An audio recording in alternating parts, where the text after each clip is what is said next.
This is Sky Sports.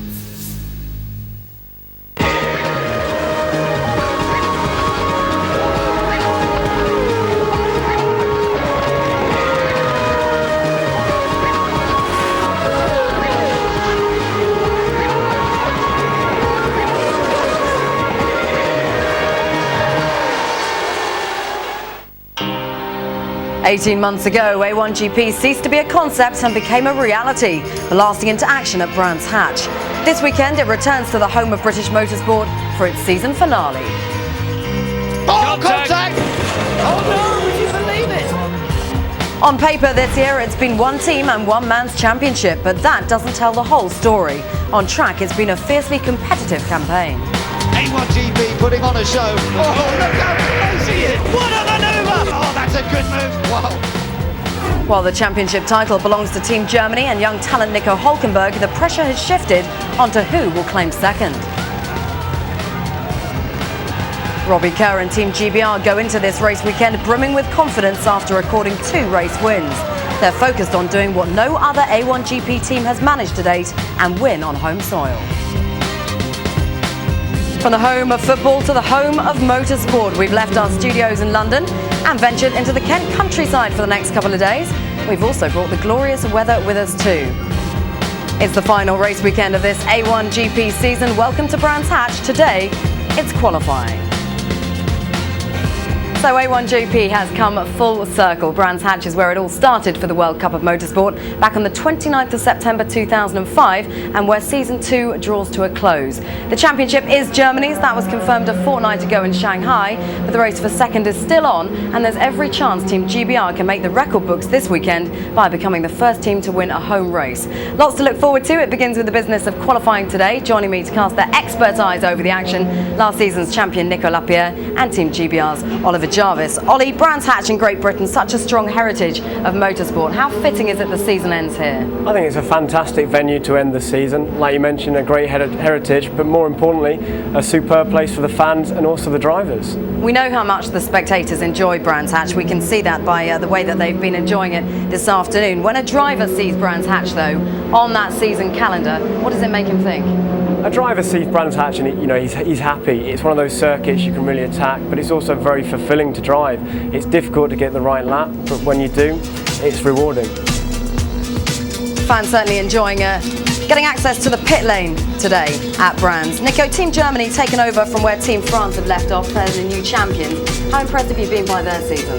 A lot. This very young driver, Nico Hülkenberg, did a good job. He took the first win in Zandvoort last year, and then we're just keeping on, and I think they did a good job, no mistake. Every team, I think this year made a lot of mistakes because they were pushing more than last year, but it looks like Germany have a lot of confidence and didn't make any mistake to take the title one race before the end. In your opinion though, is this season more competitive than last? Yes, definitely. I mean, more in point of view of drivers. They have a lot of strong drivers, young drivers, but as well the teams have been working hard between season 1 and 2. And I think all the teams are really more competitive this year than last year. Team GBR doesn't have the edge over Team France, it would seem, in practice earlier on today, Ollie Jarvis. Let's just take a look. 0.03 of a second between these two. France edging it. Nico, how confident are they of a good qualifying performance here? I mean, they did a good job. Loic didn't know the track here, and the first practice he was so-so, but the second one he did some good laps, and I think he would be quite strong this afternoon on new tyres. What about Robbie Kerr though, because he had a few teething problems, didn't he, a little earlier on? Ollie, just talk us through what happened with him. I think Robbie's pushing hard. He had a few sort of small mistakes, but he was fortunate to get away. I think if it all goes right, we're looking for a very strong result, and we should be on pole. But Loic's doing a great job. He's had to learn the circuit, and I think it's going to be very close between them two. You're playing a supporting role this weekend as our guest as well in the studio. How disappointed were you not to get the drive after what happened in Mexico? You know, of course I'd love to be in the car, you know, but I suppose this is probably the second best place to be up here with you. But you know, I've had some good results, and it's nice to think that people mention my name, you know, in respect to the drive. But Robbie was always meant to do Brands, and you know, he's going to go out there. I'll be supporting him and supporting the team. Okay guys, thanks very much for the moment. Let's get a flavour of what's going on behind the scenes ahead of qualifying. Tony Jardine in the pits for us. How's the atmosphere building where you are, Tony? Well, it's building very nicely indeed. Just behind me is Team GBR, and John Surtees, the team principal there. And you can see Robbie Kerr's car waiting to go. But the pressure is definitely building on Great Britain team as well, because Robbie wants to be on pole. He at least needs to be on the front row of the grid here. He doesn't want to be stuck back on the second or third row. This is the big finale. And as you said, no home team have won their home race. The nearest this season so far has been Team Czechoslovakia, when Thomas Enger got that wonderful second place. A1GP unique, Tony, in the sense that it does provide access to those pit lanes for spectators. Have they been taking advantage of that today? They have. It's been a wonderful signing session earlier on this morning. All the drivers sat outside their garages with their tables and signed their autograph cards. There must have been a queue about half a mile long of spectators coming in and trying to get close to the drivers, close to the action, and get those precious signatures. And we're seeing a lot of Union Jacks fluttering about the place, a lot of the A1GBR t-shirts as well. Great support for the home team. Can they do it? Can they get pole? Is there a feeling that they can keep the momentum going forward after what happened in Mexico and Shanghai? There seems to be a changing face in Team GB at the moment. Yeah, I mean, it's a very strong driver lineup, and you know you have Oliver there with you as well. But it spurred on Robbie Kerr. He wanted to win. That win was taken in Mexico by Oliver, but in China it all happened as well. Once you unlock that secret, once you hit the sweet spot with the car, and you're on a roll like Team GBR are, and especially that they have this extra, not just pressure, but incentive to win here at home. I really think they're going to be super competitive, and I for one hope that they put it on pole position. Back to Tony in the pits throughout the course of the afternoon. He knows a thing or two about how this circuit drives, so too does our commentator John Watson. Here is John and Lee McKenzie with a breakdown of Brands. This weekend, a very modern motorsport series comes to a very historic circuit. Brands Hatch will provide a whole new challenge to the drivers. Sweeping corners and bends over the rolling hills provides plenty of opportunities for thrills and spills, but get it right and you can have the lap of your life. And I've had many laps of my life on the brilliant Brands Hatch Grand Prix circuit. Coming across start-finish line, you climb uphill into the first major challenge, Haddock Hill Bend. It's like being an abseiler dropping off the edge of the cliff, plunging down into the compression, then back up the hill into Druids Bend. Keep the car neat and tidy on the entry, and then on the exit just release the car, oversteer, I don't want that. Then it's downhill into Graham Hill Bend. Again, it's easy in the entry, then get a good drive off the corner. Short straight now up to Surtees corner. Again, an overtaking opportunity, but you have to be committed to go down the inside. The exit of Surtees leads onto the fastest part of the Brands Hatch Grand Prix circuit. That's the plunge down Hawthorne Hill and up into Hawthorne Bend. 160 miles an hour at the bottom of the hill.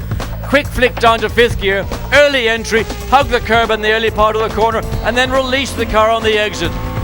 Another short straight brings you up to the revised Westfield Bend. Careful of the bumps on the outside, and then again another downhill plunge into Dingle Dell and up the other side of the hill to Sheen Curve. Check out your reference points to get your apex correct, and suddenly you're into Stirling's corner. Third gear, again easy on the exit to give good drive down this final straight into one of my favourite corners here at Brands Hatch, Clearways. Let the car float over the first part of the corner, then bring it back for Clark Curve, and before you know it, another lap of Brands Hatch is complete. Nico Lapierre, how enjoyable a circuit is Brands Hatch to drive? It's very nice. I had the chance to drive it last year in the free practice, and it's very nice, especially because going up and down, you have a lot of blind corner. But I would say it's quite a difficult track because it's quite tricky, and I think guys like Robbie can take a little advantage of it because the curves are very difficult as well. You have to know exactly where you go, otherwise it's very easy to do mistakes. Let's talk about various sections of the track, Ollie, in particular Hawthorne Bend. A few drivers citing this one. How important is it to get that right in qualifying to get that maximum best time possible? Hawthorne Bend is going to be one of the key corners really. It's very fast, but you've got to be very committed, especially in qualifying. You've got to be late on the brakes, but a small brake and then straight back on the power. And there's going to be a lot of time to be found just in that one corner. Haddock Hill Bend ending many a driver's race over the years. How problematic could that be, Nico? It is, because it's a fast corner, so every fast corner can be a disaster if you go a little bit wide. So last year we saw a lot of action there, so maybe this year again. what we have done is come from the wide open course that is Shanghai to Brands, which is flanked by forest. Are you very aware of the speed that you're doing around this circuit? Brands is very much a street circuit in many respects. Out back, if you make a mistake, it hurts. You know, you're either in the wall or in the gravel trap. So it's going to be a fine line between sort of pushing hard and getting that perfect lap, or ending up in the tyre barriers. Okay, thanks very much, boys, for the moment. Changing elevations and cambers, fast straights, sweeping corners and smooth chicanes. Should be pretty interesting qualifying action a little later on today. So a good qualifying performance is going to be important here, as we've said. When we come back, we'll have all the action live for you from Brands Hatch. There's plenty to look forward to. That's next.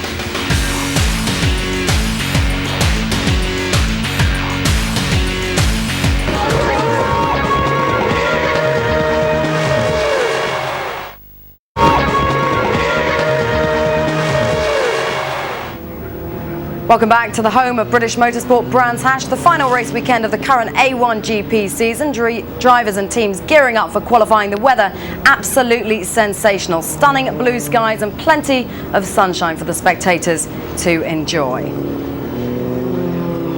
Team Germany going for gold despite the fact they have the championship in the bag. 6th fastest in practice this morning. You slightly surprised by that, Ollie? Yeah, I'm very surprised. That's where it comes from. It's been worked for season, and the last couple of races things haven't quite gone his way. But I think that's testament to the other teams that have really upped their game. France, they're going to have to chase GBR in second. Nico, how determined they be to finish the season on a high? It's important for us because we didn't get any win this year, and the team is really pushing because they want to finish well and as well start. Okay, thanks chaps. Time to get to the first of the qualifying action from Brands in the pit lane. Lee Mackenzie and Simon Hill. In your commentary booth, John Watson and Ben Edwards will guide you through all of the day's action.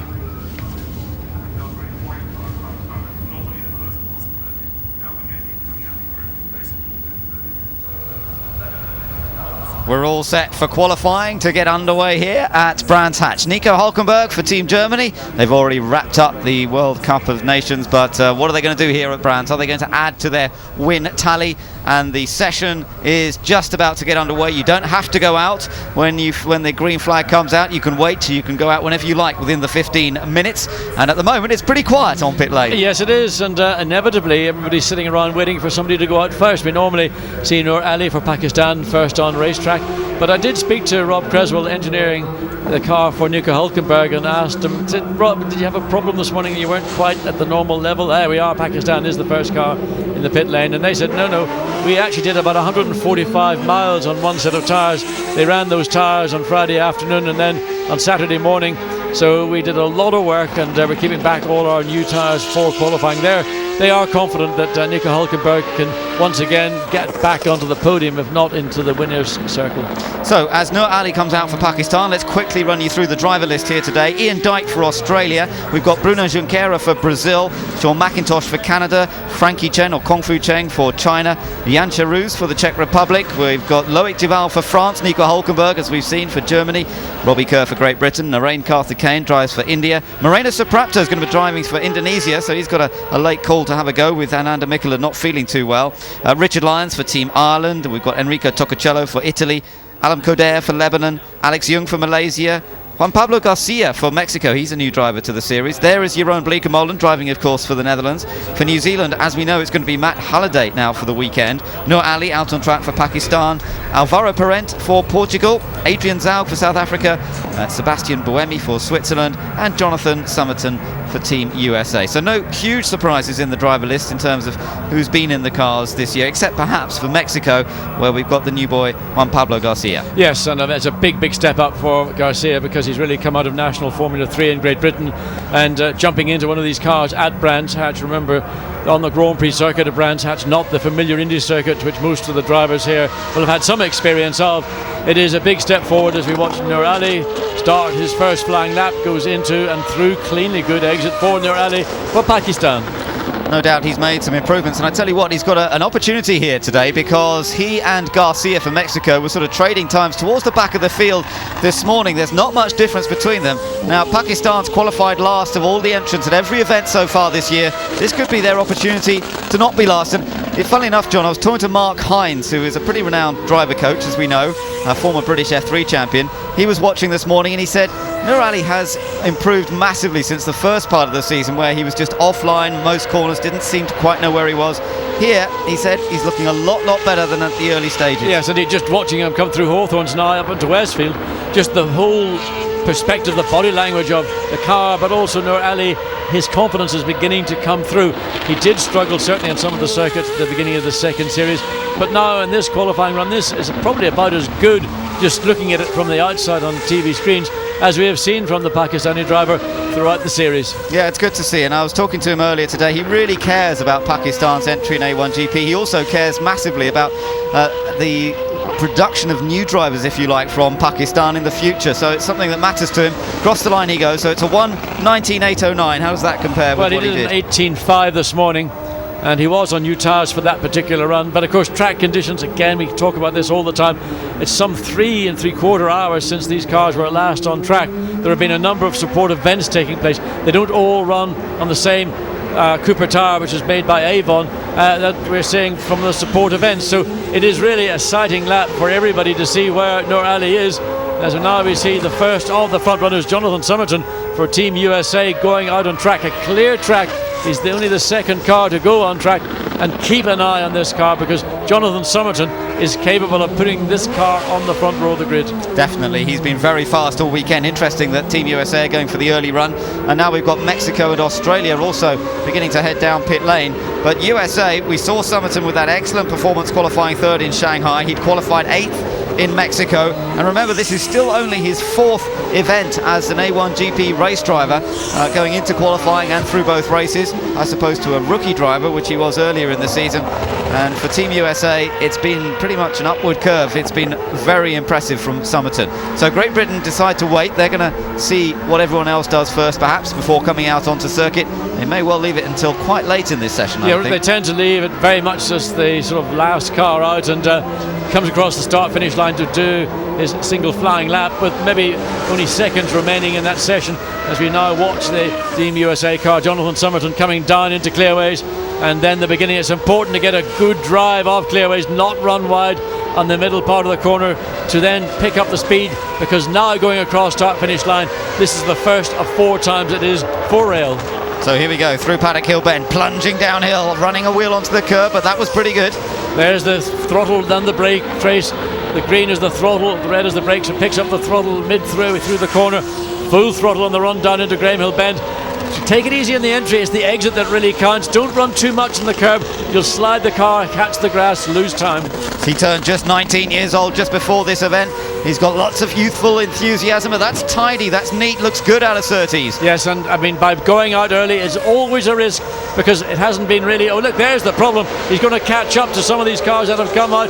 Now, they ought to have been on a beginning their flying lap, but for he's lost it at Hawthorns, one of the fastest corners. The car crashes across to the inside. Real drama for USA. And I can guarantee you the reason that accident occurred is because he was looking forward at those 2 cars ahead of him and not watching what he was doing on the exit of Hawthorns. You can see the hand comes up in disbelief. First car we've seen off at Hawthorns all day. Red flag immediately is thrown. The session is going to come to a standstill. We've got Mexico, and we've got Netherlands, Lebanon and Portugal on track. The car is safely on the inside, but nevertheless they'll want to get this thing cleared. Say, watch again. He was looking at those cars ahead of him, turns in, then suddenly it all starts to go wrong on the mid part of the corner. A bit of oversteer, runs wide, and then she goes into the long looping spin and finally makes contact with the barrier on the inside, midway between Hawthorns and Westfield. That's a fast corner. What do you reckon, John? 140 miles an hour through there when it went sideways? I would say, well, look, you can see again, yes, it was certainly 140 miles an hour at the point it started to go wrong.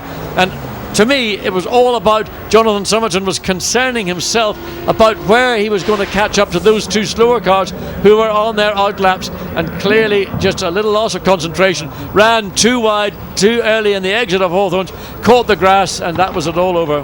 What a shame for Somerton. Well, he is full of youthful experience. He's made the odd little mistake, but that was one that he didn't need to make on his first qualifying run. That is a great shame. Well, young, fast, errors, they all go together. But what's even worse for Team USA is, can they get that car back to the pits? We don't know whether the car is a runner or whether it's too badly damaged it's going to have to be brought back on the end of a crane as everybody else who had gone out comes back in.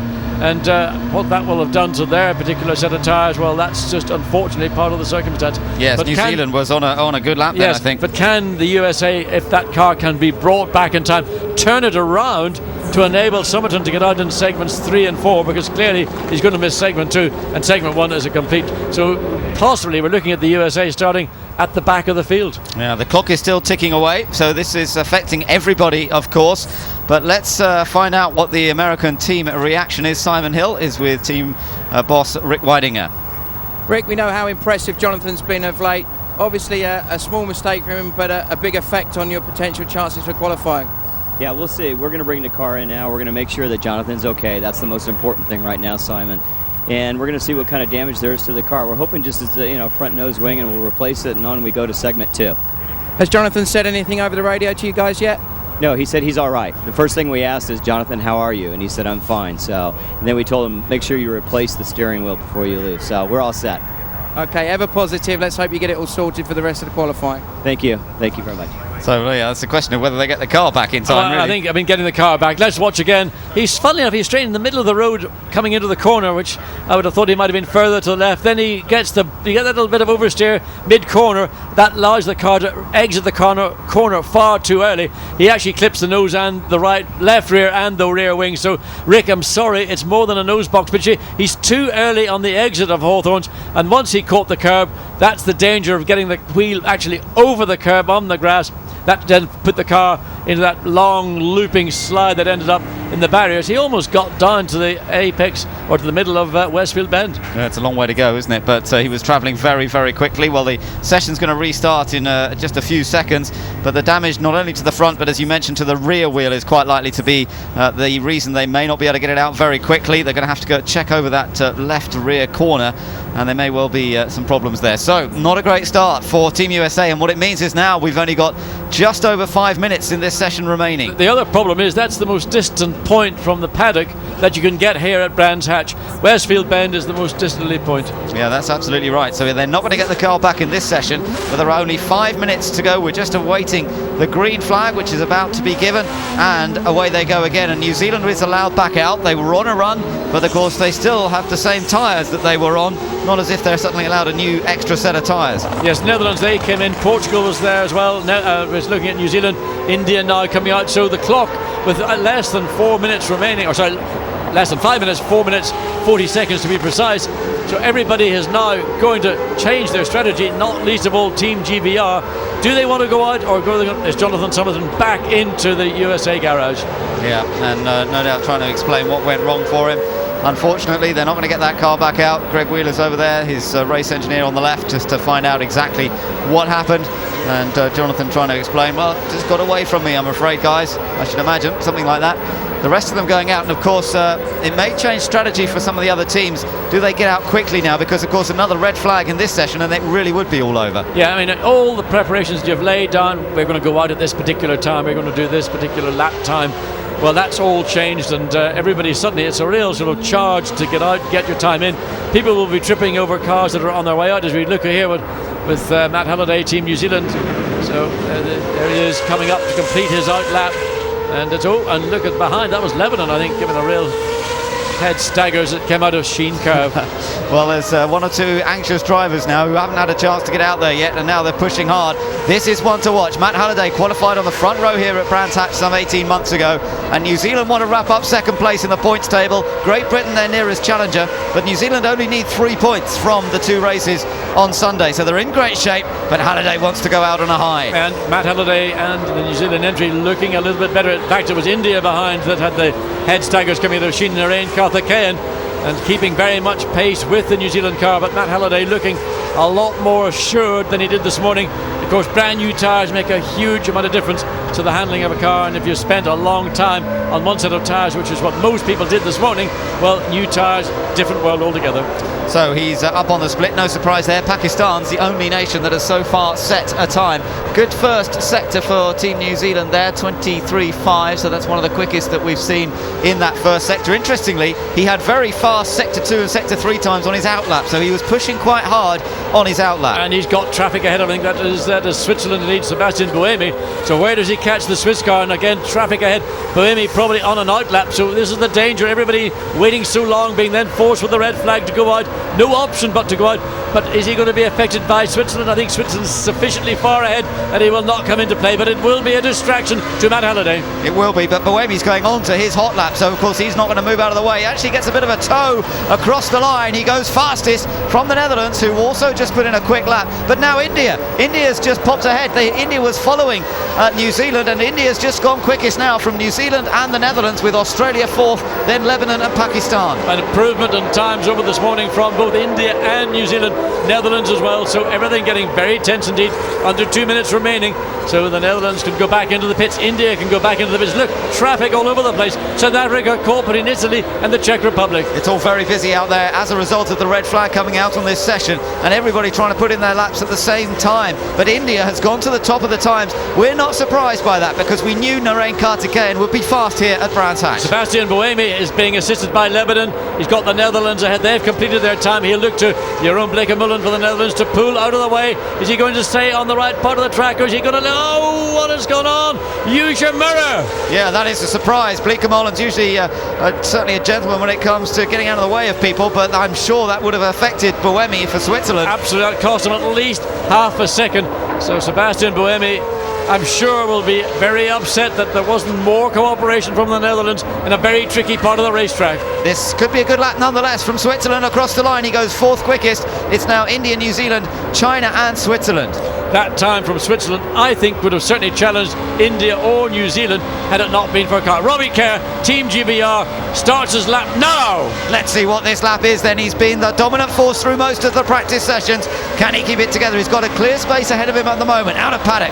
That was neat and tidy. Into Druids. He loves this circuit. He's always been fast here in whatever he's driven, whether it was in Formula First or in Formula 3, winner of the British F3 Championship some years ago. He was fast here when A1 First came to the track as well, and he's pushing all the way down the back straight. Just all stay off the curbs. He rode the curbs mercilessly this morning.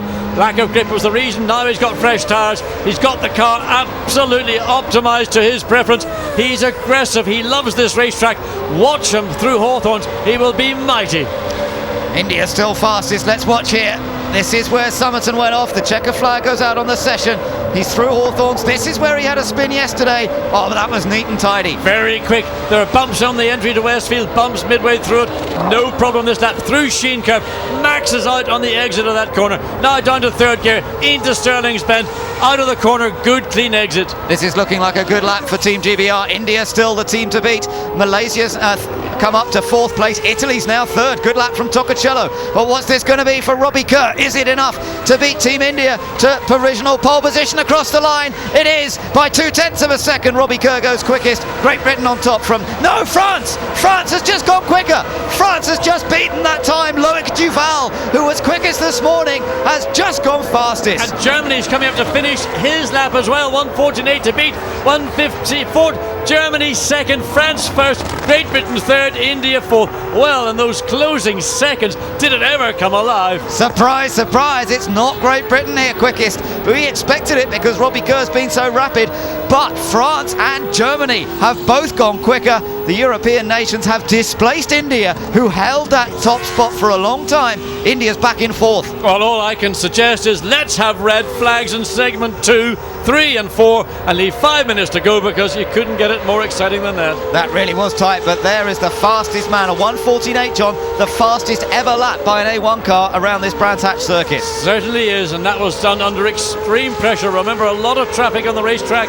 You never really knew if you're going to get a clean lap or not. We certainly saw, I believe Switzerland could have done better than they are. Currently in 9th place. They lost time because they got caught behind the Netherlands. Netherlands down in 11th place. So everybody, I think, could say, I could have done better. But France, quickest of all, quickest ever lap by an A1GP car around this 2.3 mile Brands Hatch Grand Prix circuit. So it...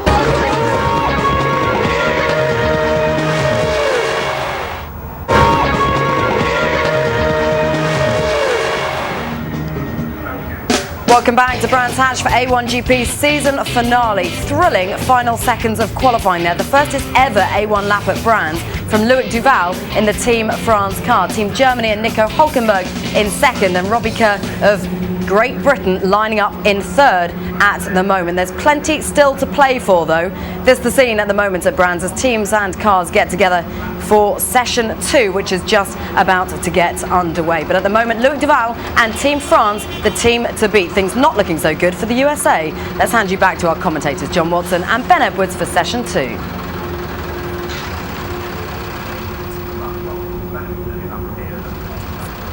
We're in the pause between two qualifying segments, but we're about to see the green flag start the second qualifying segment here at Brands Hatch. Watch the end of the pit lane. We'll go from red to green, and it'll be time to go. And the first out on track once again is Team Pakistan's Nur Ali. Now, he's not last at the moment because USA didn't set a time, but the next best was something like 2 seconds quicker than Nur. So he does need to find a bit here if he's going to try and get himself off that bottom spot for the first time this year. Yes, but I do think, in fairness to him, that as he goes through these 4 qualifying segments, he will get quicker and quicker.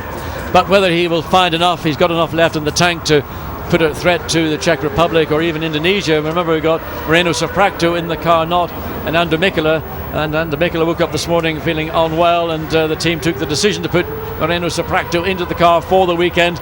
And he is also, for the first time, facing the prospect of competing in a sprint and feature race on the same weekend.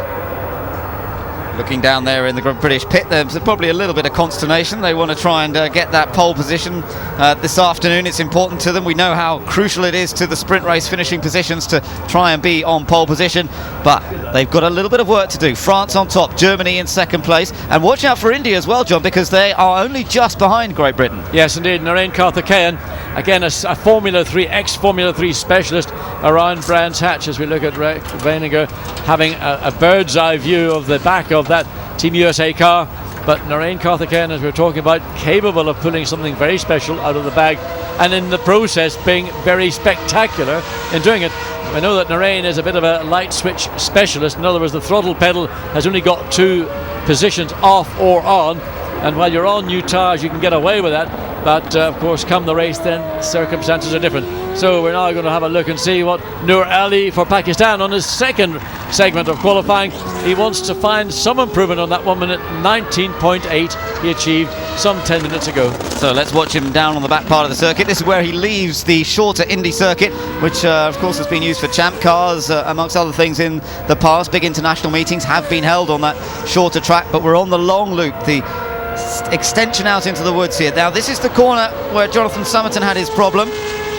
Looks okay, not really using quite enough of the road. No, the there's not the same level of commitment that we're seeing from the front runners. Nur Ali has yet to get into that area of commitment, but give him time and he'll get there. But I'm still curious as to why, as we watched that replay a couple of moments ago of Jonathan Somerton on the run into Hawthorne, he was much more in the centre of the road than I would have envisaged, and certainly been watching Nur Ali for Pakistan much further to the left, which is the normal approach that you would take to Hawthorne Corner. So here he comes out of Clearways for the last bit of this hot lap that he's on. He did a 1:19.8 last time around. Across the line he goes 1:19.4 this time, so a slight improvement on his previous lap. Now we've got news from the pit lane. Simon Hill has got news for us from Team USA. Simon. Well, the boys were looking at the car very, very carefully as it came off the low loader, and incredibly, apart from the visual damage that you can see on the nose cone, which has been destroyed, the suspension appears to have survived intact. The wheel rims are dented, but Greg Wheeler, who's the race engineer, said, we can't believe that it's not got bent wishbones, etc. And John and Ben, you're absolutely right. Jonathan Somerton said to the team, I took my eye off the ball. I was looking at the cars in front and just dropped a wheel off, and that's what made me spin. Well, here we are looking at it again. Thanks for that, Simon. And he was distracted, John, as you pointed out, and that was the result. Yes, and the thing started really coming down the straight. He was looking that far ahead. He knew that he was going to catch those slower cars probably towards the end of the lap, and maybe that distraction allowed him to run the car more to the centre of the racetrack than the left. But really, it was the exit of the corner, the speed he carried in. He didn't have enough road on the exit of the corner to get through it. And of course, once he was in trouble, then it was a matter of just trying to minimise it as much as possible. I think he got away in real terms fairly fortunately. Yeah, it is a fast corner. We've seen some big damage done there in the past, so I think you're absolutely right. Lebanon had an incident yesterday where they went off on a red flag period and actually launched the car up into the air, and there was a fair bit of damage done to their car as well. Team Australia here, well, they've got a bit of work to do. They're quite a long way down the order. They want to try and move up from 16th place. This is Ian Dykes driving for the team. He's back in the car. He raced in Mexico and in Shanghai. Had a superb third place finish after qualifying 9th in Mexico, but the pace wasn't quite so strong in qualifying in Shanghai. He was only 21st on the grid. Alvaro Parente for Portugal, a man that you can never discount, a man who knows Brands Hatch. May not be so familiar here with the Grand Prix circuit, but a quality driver and capable of keeping Portugal comfortably in the top 10. Having said that, he was only 16th. Now, he may not have used fresh rubber. That's the issue that always occurs when you run that first segment. Does everybody run new tyres, or do some only opt for the new tyre? Others run with the tyres that they finished the Friday or the Saturday morning session with. Jeroen Bleekemolen loves this Brands Hatch circuit. You can see, by the way, the verve and the gusto with which he attacks the corners here. And the clock ticking away, of course, starts from his previous lap, because remember, you've got 2 lap times to add together in A1GP. 1 quick lap's not enough. You've got to put 2 together to give you your aggregate time, and that then gives you your grid position. So the clock ticking away from his earlier lap, which was enough for 12th place. It was a 1:15 rather, 0.8. Yeah. So a little bit of a chance for Bleekemolen to recover. He did get a roasting from me for not using his mirrors when other cars were quicker around him. Sebastian Buemi, no doubt, will have been happy with that. But a clear track for the Netherlands driver.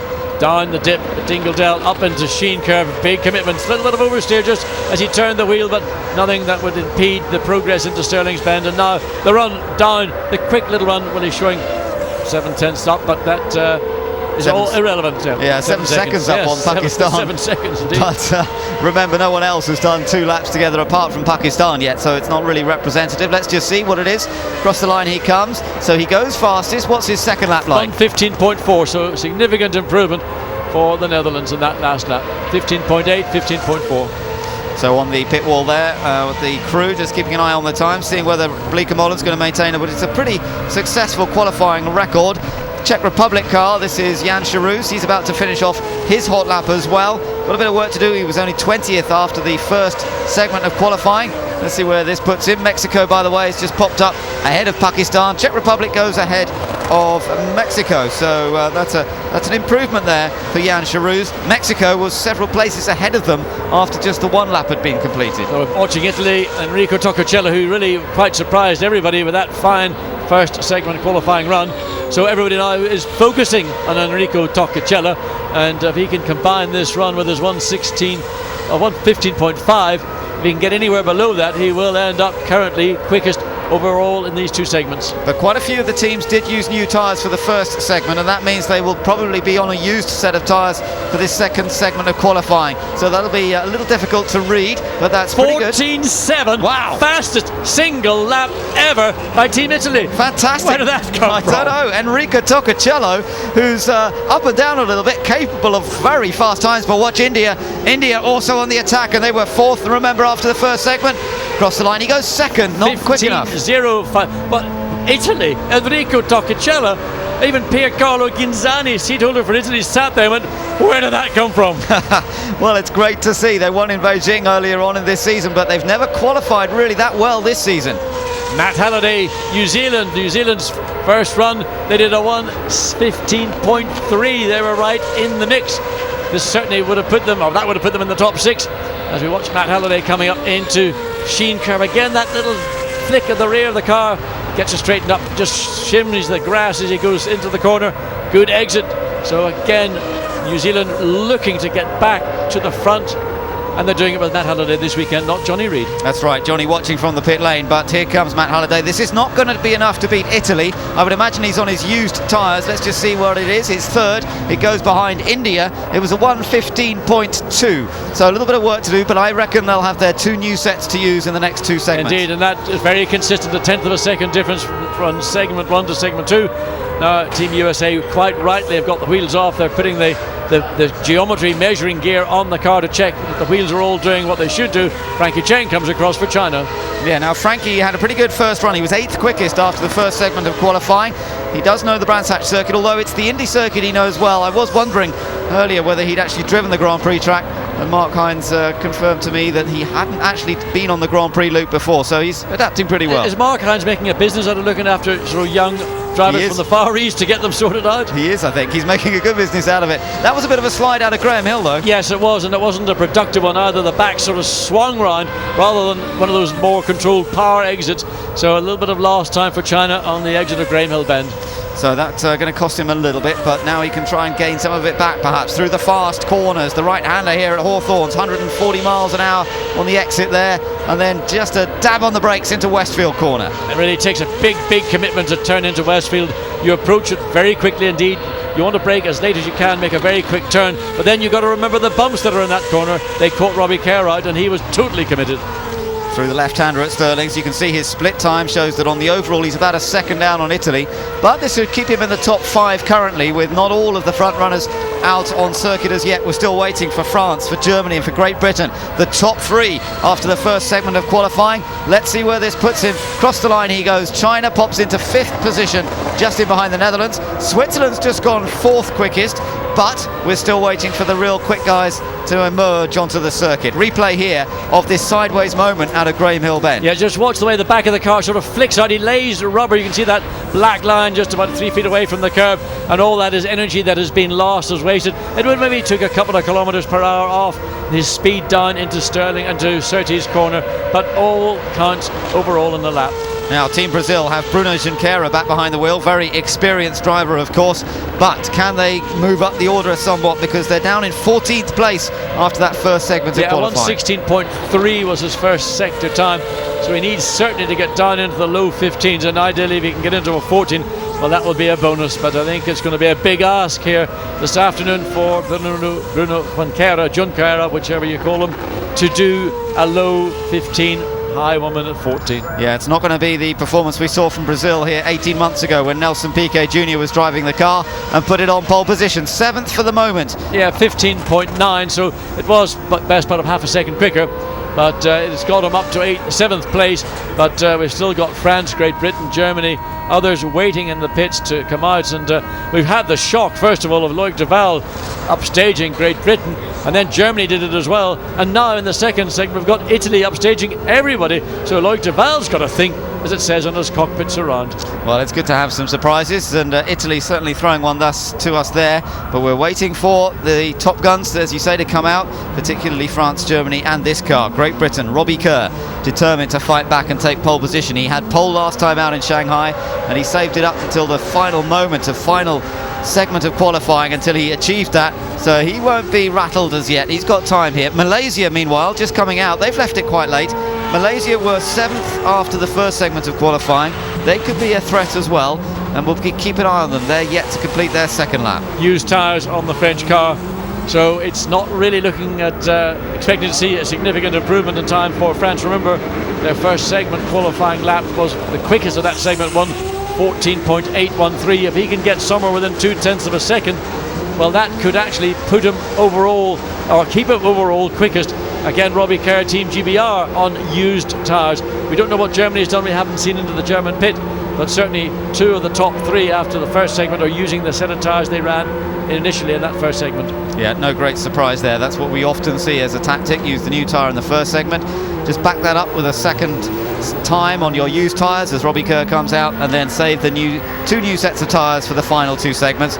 Frankie Cheng's back in after a pretty good run for China, apart from that little slip on the exit of Graham Hill Bend, but he finished the lap well, and just under 2 minutes to go, so Great Britain really leaving it to the final moment. So are France and so are Germany. Now we've seen the best part of, well, just over half the field, 13 cars have completed a time. There are other cars out on track. Malaysia, Ireland, France, South Africa and Canada have all gone out. We're still waiting for Great Britain, Germany, Portugal. USA is not going to go out in this segment because they're still working on their car. That's right. I think they've written this segment off, but if they can get it back out for segments 3 and 4, they're still in with a chance of moving up a decent position on the grid. Germany, the last really of those front runners to get out there. Here's France beginning to build up now, because when they come out of clearways this time, the corner Loic Duval's into, this is onto the hot lap. Now France fastest after that first segment of qualifying, but Italy since then have gone even quicker. France car looks very, very strong on the exit of clearways into Clark Curb. Here we are on board with Loic Duval working the steering wheel, keeps the car off the curb, good drive off the corner, good use of the energy. Yeah, that was lovely through there. Remember, Loic Duval's never been to Brands Hatch before this weekend, and yet he's dealing with all 520 horsepower in his A1GP car beautifully. Watch the throttle trace, hard on the power early. Yeah, and he's not wasting time. He's getting on the throttle very quickly, showing a fraction of a second improvement on the overall time that Italy have done. Remember, he had about 0.3 of a second advantage over Italy's first run, so if he can get anywhere under that in relation to his first run, he will be once again fastest on the field. Into Hawthorne's corner, the car moving out wide, but that was nice, beautifully under control. Very smooth turn into Westfield as well, runs it out to the curb on the exit. All about keeping it moving forwards here through the woodland. Wonderful section of track as he climbs again up the hill through the right-hander at Sheen, dips into the left-hander at Surtees, and then he's going to come out of the trees again. Still maintaining that slight advantage over Italy. He only has to come down into clearways, get through this corner, let the car run out to the edge of the track, free it up through Clark Curve. Let's see whether it's enough to take pole position, take it back from Italy. Is it enough across the line? Yes, it is. No, it's not. He's gone fastest overall, but the lap time at 1:15.0. Indeed, so France retain that position. They've managed to get it back. Italy's stunning run didn't do enough, but France have done what they had to do. So France on top, Italy with the individual fastest lap time, but they're pushed back to second. And what about Great Britain? Where is Great Britain going to be in this? They were third after the first segment of qualifying. Kerr across the line, and it puts him second, back ahead of Italy, a 1:14.9 on used tyres. Yes, I think that's an outstanding. Nico Hülkenberg does not look particularly quick, and we haven't seen the backed German off and coming in. He has come in, so the German has not completed his second qualifying segment run. Whether there's a problem or whether that's the reason why he just waved himself off. He made an error in Sterling's corner, or Sterling's bend, and he decided, forget it, I've done nothing, I'm coming in. And that's pressure, so everybody really struggling. Great Britain has regained that second place, and Italy now back down to third place. But what a great run from Toccagello. That 1:14.7, fastest ever single lap of a car, an A1GP car around Brands Hatch. Germany's been brought into scrutineering. That's what's going on there. He's been called in. That happens on a pretty random process, and he's been weighed, and then the car is sent back out again, and he can make his way back to his pits. So France have regained the top spot here. Another great piece of driving from Loic Duval. Let's just take another look at what happened to Germany here. Yes, coming into Sterling's Bend, everything looks normal on the entry, just the back end. Well, again, that very fractional movement at the back of the car caused the correction, which allowed the car then to run. Here we watch the hands moving in the steering wheel. There it is. There's the correction. Then the car sort of sidesteps by about 4 feet, and there isn't 4 feet of racetrack left. There's only curbing and grass. And Nico Hülkenberg quite rightly said, that's it, guys, I'm into the pits. They have to look under the car to see if there's any damage to the underfloor, the underbody of the car, which is of course crucial in the way the aerodynamics of the car work, in respect especially of the diffuser at the rear of the car.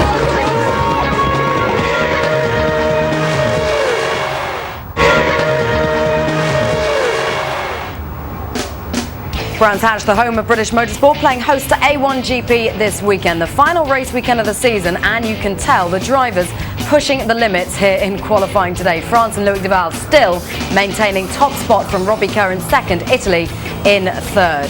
Session 3 just about to get underway. Let's take you back to the track. John Watson and Ben Edwards will guide you through the action. So once he goes, I think we ought to go off stands and onto the ground. We're building up towards the third segment of qualifying here at Brands Hatch. It's the finale to the A1GP World Cup of Motorsport season, and John, we're in for a real tussle in these two remaining 15-minute sessions. Well, I can pretty much guarantee all the remaining nations that are at the top of the field, as Jonathan Somerton just goes through a little bit of preparation, just a little bit of focus on what he's got to do, and he's got to do a lot in these remaining two segments. He was distracted. We saw those two cars ahead of him, and that's always a problem in qualifying, and it was at a very quick part of the racetrack. He initially was too much in the middle of the road going into the corner, which was, I think, a contribution to what was then the end result, where he ran wide too early at the exit of Hawthorne's Bend, and the damage to the car. Luckily, the damage sustained was very light indeed, and the team have done a great job. Well, Happy Bob's back. Happy Bob's back. I thought it was Bob's Bits. Bob's Bits, for those that know, is a wonderful dry fly. We're coming into the dry fly fishing season very soon, Ben. You were off fishing the other day, weren't you, John?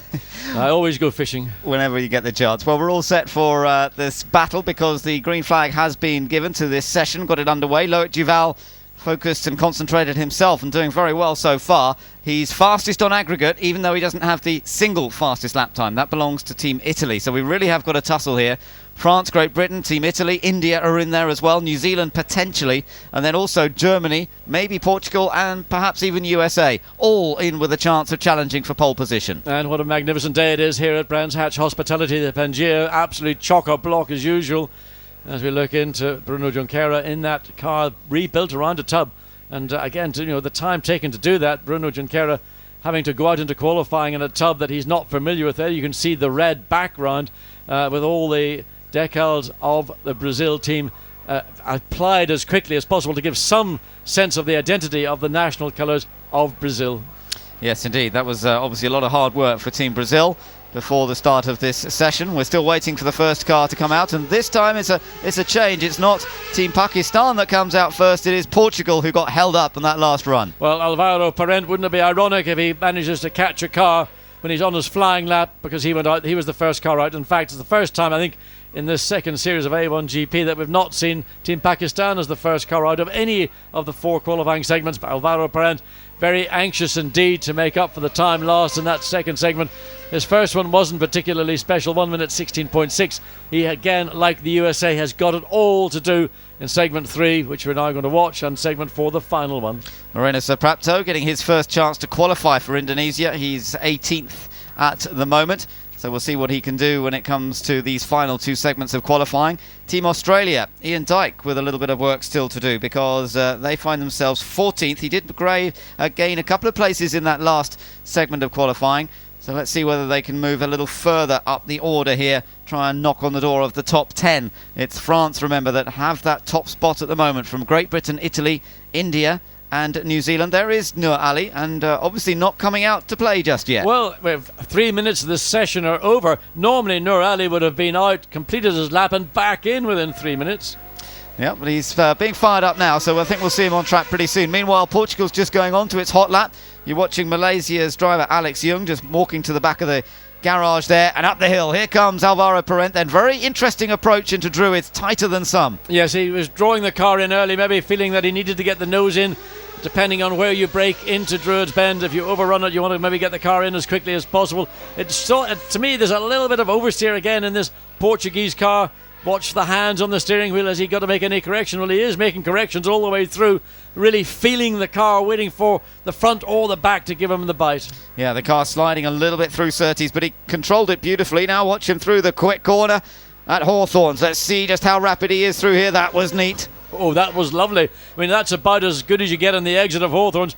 He clipped the curb right at the very end of the corner, and again immediately into Westfield Bend, and then the dip up and the climb into Sheen Curve. Looks very good. Alvaro Parent, I think, is fired up. Yeah, now remember, his split times will show him well down on the time of Team France. He's really dependent now on his next 2 segments of qualifying. This one, so he's looking for an individual lap time here rather than a combined lap time, and then he's going to try and tie it together in the 4th segment. So what we'll do is tell you what his individual lap time is as he crosses the line. Will it put him anywhere in the hunt? Not really. It looks as I can't say, 16.8 or a 15.8. Yeah, 15.8. So it is an improvement virtually by 0.8 of a second for Alvaro Parent, but it's still a long, long way from where we saw Portugal this morning. They ended up 4th quickest at a 15.5, and that was done on a used set of tyres. Yeah, so that's a disappointing run really for Portugal. We would have expected something a little faster. A low 15 is really what they needed there if they're going to challenge for a top 6 qualifying starting position. So 1 or 2 other cars out there. Pakistan, as we know, now on their hot lap. Meanwhile, there's Johnny Reid, man who went off in practice on Friday afternoon here. Injured his hand slightly, but they were both told before the start of the weekend that Johnny would be doing Friday afternoon, that Matt would do Saturday morning, and then there would be a decision made. Well, the decision really didn't need to be made after that, because of course he had no representative time to compete against whatever Matt Halliday had done. I mean, totally unlike Johnny Reid, who is normally super smooth. You never see him getting a wheel out of line at all, and then just suddenly, maybe that was just the reaction to the pressure of knowing he was going to have to vacate the car on Saturday morning. Juan Pablo Garcia driving for Mexico, really in at the deep end this weekend, but you know, he's not done badly. So far he's quicker than Indonesia and Pakistan in genuine pace. He's also quicker than a couple of other cars, of course, who've not done all their laps. He gets a little bit sideways on the turn in, and then he's a bit sharp on the power, but he's learning all about driving a much more powerful car than he's used to. Indeed, and of course if you get it wrong in the entry into Druids, you just have to wait for the grip to come back. Anywhere that's more than is going to be in the grey area, and therefore lack of grip. He's been racing Formula Renault in Mexico the last couple of seasons, and only just come over to the UK to continue his learning curve, as it were. So this is quite a big jump up for him around the back of the circuit as well, no doubt, finding that the level of grip and downforce offered by an A1GP car is a little more than he's used to, and it takes a bit of time to build up the confidence that you really can go through a corner that quickly. It's just for those fans of Pakistan. They have completed their third run, fastest of them all so far for Nur Ali on a 1 minute 18.8, still down in 20th place. So down towards clearways, here comes Juan Pablo Garcia. Of course, the Mexican team's had a bit of an up and down season. Salvador Duran has been very successful in the early stages, but then it went away from them somewhat. Across the line he goes, and Mexico 17th quickest. Yes, 1:17.1. So again for Mexico, each segment has seen small improvements. The biggest has come in that third segment. So Juan Pablo Garcia, he's showing in 17th place right now. So there's a little battle going on. Watch again as we come in to Druids. The back end of the car steps out under braking, and look how wide the car is away from the curbing, and that's basically half a car width. You want to have your wheels just really running the curb all the way around Druids Bend. Still waiting for Team France to make their appearance in this third segment of qualifying. Remember, we've got 7.5 minutes. We're halfway through this third segment of qualifying, and then there's one more 15-minute segment after this, and then it's all over. So you've got to get these last two absolutely right and save your best, really, for these last two sessions, and that's Robbie Kerr's plan, I'm sure. He knows how to run it. He was on pole last time in Shanghai. The difference between France and Great Britain is that the second run of France was fractionally quicker than the first run of Team GBR, so it's very, very close indeed between those two nations. And of course Italy, well, they've got that 1 minute 14.7 in the bank, and oh dear me, Adam Kadir coming out of Graham Hill Bend in the Lebanon entry, the back end again snapping, in an uncontrolled manner, again losing the momentum off that corner.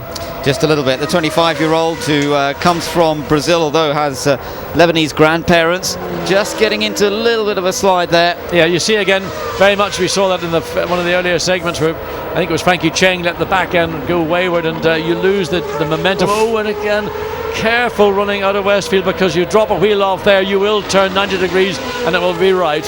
Yeah, and it was not very far to the barrier there if you do exactly that. So Coder really playing with the edge of the track in a little bit too many ways, again moving the car around, really leaning on it but almost pulling it back too soon. Now into the final corner. Is Lebanon going to move ahead? They're battling really with Mexico for position currently, just in behind Mexico. Is this going to be enough to move them ahead? Across the line he goes. Yep, they move one ahead. They're up into 17th. They go ahead of Mexico. Yes, he does a 16.924 on that lap. Nico Hülkenberg down currently. Well, Germany, of course, they bailed out of that second run, so Nico Hülkenberg really has got a 1 minute 14.9 already in his reserve. And Ian Dyke very committed through Sheen Curve coming up to Stirling's Bend. Yeah, he always loves using all of the road and a little bit more. He's fun to watch, is Ian Dyke, but have they got some more pace out of this car? Onboard telemetry, 5th gear, down a gear, 4th for Clearways, the right-hander, fighting the wheel a little bit onto full throttle and out onto the Brabham Straight. The one thing about Ian Dyke, he holds the steering wheel like it's his granny driving the car. He holds it at a 1/4 to 3, not at the normal 10 to 2 position. He goes 16th quickest at the moment for Australia, so they've lost a little bit effectively now, and they'll be looking to try and claim that back in the final segment of qualifying. That last lap time, well, let's have a look. It was in the 15s, was it? Just no, 16.2. 16.255. Alan Jones as well, he's got a smile on his face and a little bit of progress, but of course we've still got a few other nations, particularly Germany and the USA, who undoubtedly, when they get on track, especially Nico Hülkenberg, Jonathan Summerton is going to have to go out and get a feel again for what it is like on an A1GP car, but going through that Hawthorne's Bend where he did get caught out in that first qualifying. Both Italy and India have gone onto the track now as well, so we'll have to keep a little bit of an eye on those two because they're likely to be challenging up front. Remember, Italy with the single individual fastest lap so far in this qualifying, but France have done 2 laps that together are slightly quicker than Italy's 2 laps. So France, Great Britain, Italy, that's the top 3 at the moment. You're looking at New Zealand. Now another front runner, qualifying 5th currently, provisionally. Can Matt Halliday find a bit more? And that car looks so strong as it comes out of clearways. It looks to me like it's a car that's giving Matt Halliday a lot of confidence. Remember, he only jumped into the car this morning. He didn't drive it on Friday. Johnny Reid had control of the car on Friday and lost control of the car here on Friday, literally within 3 laps of getting into it. And Matt Halliday's been a busy boy, hasn't he, John? Because he's been racing in champ cars over in the States, and they've had a very busy start to their season. Yes, and also big contrast in the techniques of driving those 2 cars. A lot more horsepower in the champ car, different levels of grip and downforce. So he's having to readapt to driving the A1GP car. He vacated that car in South Africa, a street track, nothing like Brands Hatch Grand Prix circuit. No, that's right, but he's dialed himself in pretty fast here. It was impressive this morning, and he was impressive here at Brands Hatch 18 months ago. So let's just watch him. He's a fighter. He loves to grab the car by the scruff of the neck, as we've spoken before, and really attack a track. And it can work here at Brands if you don't overdo it. That sort of driving style can work very, very effectively up through Sheen Curve. I tell you, he's taking no prisoners all the way around the racetrack. Again, the watch, he had a little wobble here in one of the qualifying runs, so cleanly on the exit of Stirling's Bend. Now the run down into clearways, got to get the car using maximum track on the left hand side, runs it wide a little bit early, but got it back. He's battling for 4th place with India at the moment. This might be enough for him to just jump into 4th. Let's see, across the line. No, he stays 5th, so still just behind India, but his individual fastest lap of the sessions so far, 1:15.122. So the big boys, you might say, about to come out. France comes out of the garage. We're waiting for Team GBR and Italy there. Enrico Toccacella already on a flying lap. Looks again good lap for Italy. Can he do another 1:14, or the tires seem the best? Across the line he goes. Italy go on top, and it's another 1:14.7. India's just done a 1:14.7 as well, though. Karthikeyan takes India into 2nd place. And that lap is within 6,000ths of a second of the lap that Toccacella did 1 segment ago. So everybody at the front getting into the 1:14.7. It's being divided by hundreds and then by thousandths of a second who gets the better lap. Italy take the top spot then, and this really is a challenge from Team Italy to take their first ever pole position in A1GP. They were 3rd on the grid in Beijing earlier on this season, but they've yet to score a pole position, and what a surprise if they could do that. We hadn't really expected this. They haven't shown this kind of pace in the practice sessions, but bear in mind that Robbie Kerr was very fast on his used tyres last time out. He did a 14.9 on an old tyres. What can he do, John, on a brand new set? Well, it's not what he can do, it's what he has got to do. There's been so much build-up expectation from Team GBR on the back of those 2 superb wins, first in Mexico and then in Shanghai for Robbie Kerr in the sprint race. So there is a mountain for Robbie Kerr now to have to climb. He's waving around, trying to get some heat into the tire as we watch France as they come around into Stirling's Bend. Yeah, so he's about to go on to his hot lap here. Is Team France for Loic Duval. He'll come through clearways. Meanwhile, Netherlands has popped up to 6th place. Good lap from Jeroen Bleekemolen. It's put the Dutch car into 6th place. Here comes Team France then, onto a hot lap. The French team which dominated the first season, yet to take a pole position this year. Could it be their chance? Loic Duval certainly pushing for it. Well, he needs to do a 14.7 or better, because Italy has got 2 1:14.7 laps in the bin. So pressure not only on France, but a big expectation from Great Britain. Of course, Germany also, but they had to abandon their second segment. So Germany's real, true performance will not be known until this qualifying is finished after 4 segments. Look how close that split time was. He was 52,000 slower than Italy on the combined time of 2 laps. That's how close it is between Italy and France, battling for the top spot at the moment. And he's certainly stepped into the shoes of Nicolas Lapierre and Alexander Premat in this French car. Loic Duval is flying. Ireland is also out, and they're on a flying lap. Whether that's going to come into play for France, I think they may be sufficiently ahead of the French car not to have any bearing on Loic Duval. There's the Irish car going into Stirling's Bend. There's the French car going into Stirling's Bend. The gap is sufficient. No problem for France. Good on the split. He's a 1/10 of a second quicker on the combined times than Italy. This could be France to take provisional pole back once again for the former champions, and out of clearways he comes. Let's see what the lap time is going to be. Italy currently quickest, but no, it's France now. 14.5, fastest lap. We've seen 3 fastest laps ever in here. Watch Robbie Kerr. Yeah, Germany's gone third. What can Great Britain do across the line? Goes Robbie Kerr. He goes pole. He goes pole with a 1:14.381. And look at the team in the pit lane. They're going, did he what? Did he what? 1 minute 14.381. Germany did a 14.5. 14.5 from France as well, and Robbie Kerr, when it counts, has pulled it out of the bag. All that knowledge and commitment from the Brit, from Leicestershire, has got himself currently, with 1 segment to go, I would say almost comfortably on provisional pole. That's a fantastic lap by Robbie Kerr. He's 2 to 3 tenths faster on the individual lap than anybody. On the combined times though, John, he's only 87 thousandths faster than France. So it's not all over yet if the French come up with something really special in the final segment. But what a lap nonetheless. The quickest lap we've seen so far. It's by Robbie Kerr. It's by Team GBR, and GBR on target to become the first host nation ever to take pole position. Well, let's see if he can do it. There's still a segment, another 15 minutes of qualifying to go here, and it Mesmerising stuff from Team GBR and Robbie Kerr in the dying moments of that qualifying session. Let's get the reaction from my studio guests, Nico Lapierre and Oliver Jarvis of Team GBR. Ollie, how confident the Team GBR are going to be feeling after just seeing what Robbie did there? I mean, we're very confident. We were confident heading in, and we knew if Robbie sort of did a good lap, then for sure we'd be on a front row at least, and if not, pole position. He seems to leave it though, doesn't he, to the dying moments. He did the same thing back in Shanghai.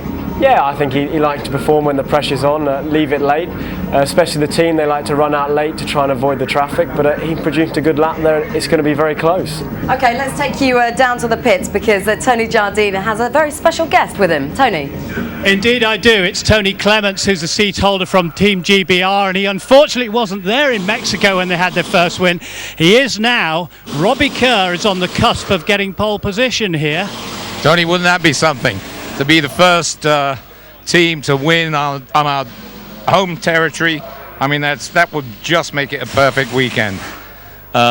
We've gone into this race, as I said yesterday, with a second, a first, and a second over the 5 sprint and feature races, or the last sprint and feature races, and to be looking like we're going to get pole now. Well, I think all our hearts have been in our mouths because we've had this seesaw session. Italy have been up there, France have been up there. We've been hoping for Robbie to do it, and now he's done it. Are you confident in this final segment and put it all together? We've got our fingers crossed. I mean, he's driving very well. He's very confident. He's very relaxed. So, sure, we can do it. We can do it. Thank you very much, Tony Clements. Back to you, Georgie. 2 wins in their last 3 races, Team GBR going for their first win on home soil for a home team and looking, of course, to avenge retirement at the inaugural race at Browns back in 2005. Robbie Kerr, just with 1 session left to get pole here at Brands Hatch. Pretty remarkable stuff from Robbie earlier on. Let's also get the thoughts of Nico Lapierre to what Team France has been doing on track, because Loic Duval's been pretty quick. Yeah, he's doing a good third session. Only 1.5 tenths to Robbie, so I think we will see on the last session what he can do, but I reckon he's going to be very, very close. How useful is last year's data to him this year? It is a lot, because last year we have been pretty fast on all the tracks, so he can use them. When it was Alex or I, we had a lot of very good information about qualifying and race, so I think he will use it a lot. And a word on Italy, fastest single lap in an A1 car around Brands, Ollie. Yeah, no, they went out. I think they surprised quite a few people, to be honest. In testing, they weren't really there, and he sort of produced the goods come qualifying. Okay, thanks very much, boys, for the moment. Session 4, the final session of the day, is about to get underway. We're going to take you back down there in due course, but let's just remind you of how things stand at the moment. Team GBR on pole for the time being. Let's take you back trackside to John Watson and Ben Edwards. So we've got the 1 final segment of qualifying due to get underway in a few moments' time. But what about this for Team GBR on provisional pole? Let's hear from seat holder Tony Clements. Tony, nail-biting stuff out there. How's he doing? He's doing very well. How are you feeling? Right now I'm feeling very, very happy. As I just said We came into this weekend on the back of a second, a first, and a second.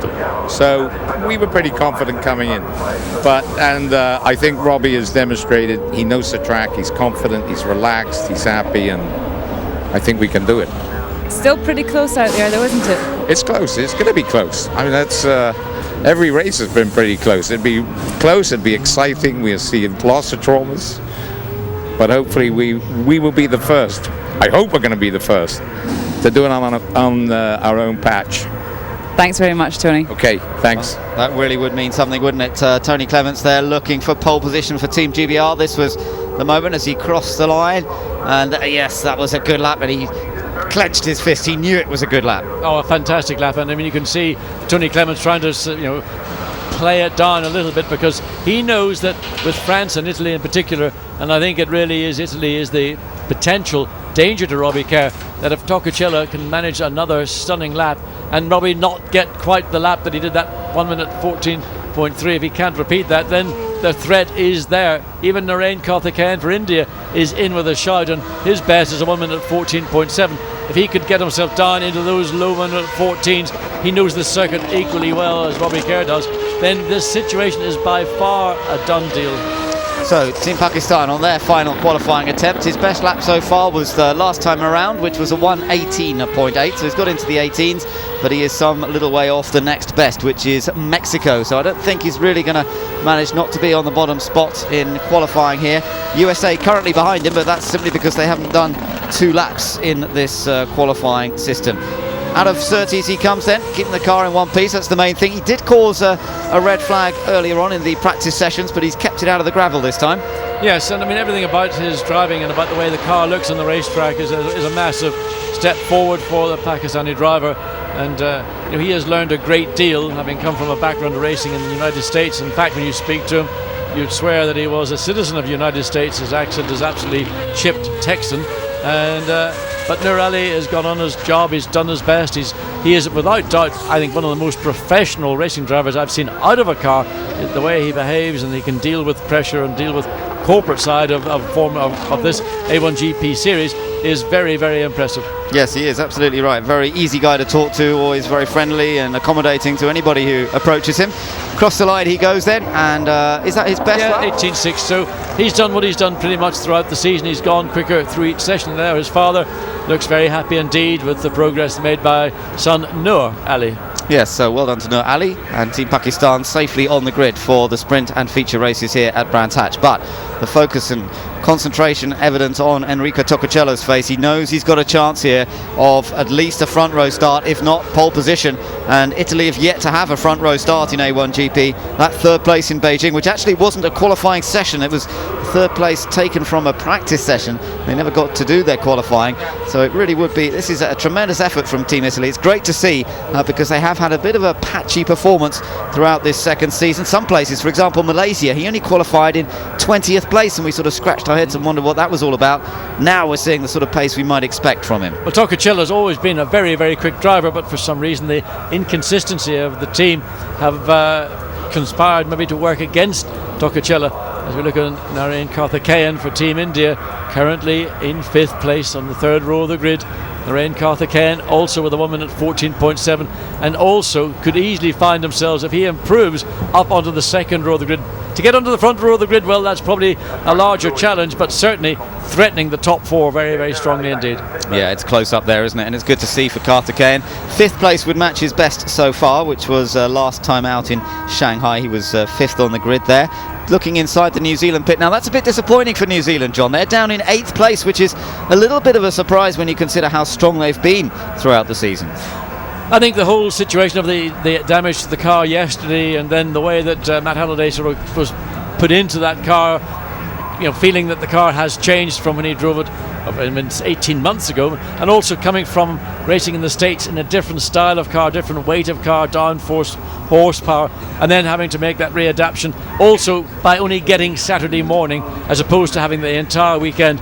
And the strategy that New Zealand have adopted in giving both drivers the opportunity to have a shootout as to who's going to race, bearing in mind they've got a reasonably comfortable lead in the points championship over Great Britain, you never can sort of, well, it was a generous gesture, I think, on the part of New Zealand to give both their drivers the opportunity to fight to fill that seat this weekend. It's a very good point, though, because, with Great Britain fastest at the moment and New Zealand down in 8th, they're out of a points scoring position in the sprint race, at least, where they are. They're also where the action tends to happen. If Great Britain did go on to get 2 top finishes from both races, it's still possible that Great Britain could snatch that second place. Well, there's always a danger if you're starting in the middle of the pack, and currently New Zealand would be in the 4th row of the grid. You're just at the front of the trouble area at the start of any event.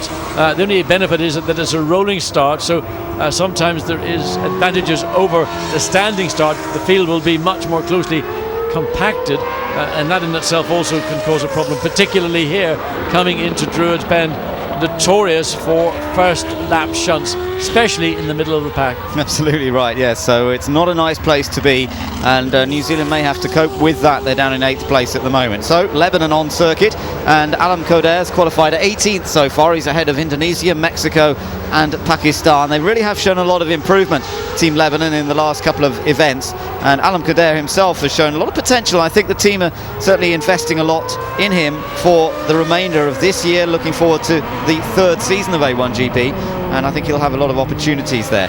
Also out on track, Australia. What about Team Ireland? Where are they at the moment? They've actually made a step forward. They were really struggling this morning, and Gary Anderson, I spoke to him, he's the technical director on Team Ireland, and Richard Lyons, they're all shaking their heads, scratching their heads. They have made some changes. They've gone up on spring rates. They've made a few ride height changes, and whatever they've done, they've found some of the pace that we saw Ireland found in Shanghai, because they also had a change of tub for the Shanghai round. Somewhere that time didn't seem to be working here at Brands Hatch, but they've got it back. Richard Lyons currently in 12th place, fastest lap 1 minute 15.4. Lebanon across the line then, going on to his fast lap. This is Alam Koder, 25-year-old, who's been racing mainly in Brazil the last few years. In fact, he's been racing big V8 stock cars in Brazil, and that's a little bit different to a lithe and nimble A1GP car in comparison. Sliding it around, though, he's not afraid of the power. No, he's not, and I mean, sometimes drivers who are maybe suffering from understeer say, give me anything but understeer.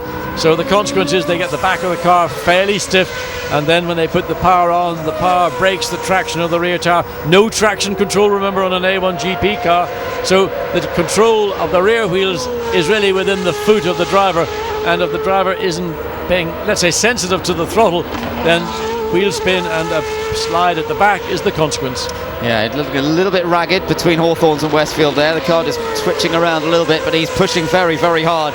This, as you mentioned earlier, a notable race for Lebanon when they had that huge rollover into Paddock Hill Bend at the first ever meeting of A1GP here. Still to score their first points, but representing the Arab world really in A1GP, the only Arab nation competing, and competing with real heart and soul as well.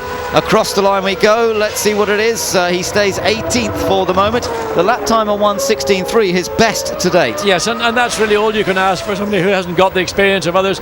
There he turns in, and it's all a little bit, well, will I turn early, will I not?